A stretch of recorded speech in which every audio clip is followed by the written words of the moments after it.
Sibu airani. Nang nata dia dubu ai oi gatro. Ado somaina dum phazar leidora. Is nangi se natural na ti be ma. Yaksang khosala kanya mayam sina tawra phazar leini unnatural kawe.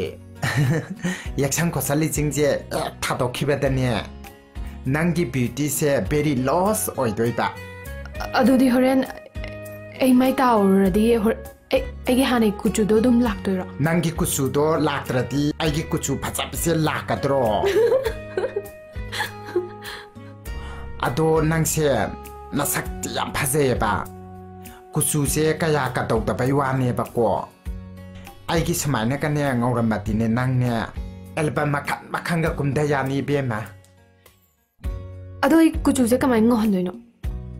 As adutine sangomdo khudeng ama tawrakane se nei ru satho adu sune ngoro ngobani ai se hana thiram dara hojitine beauty ni ori se bema sangom ga se patin luri se bema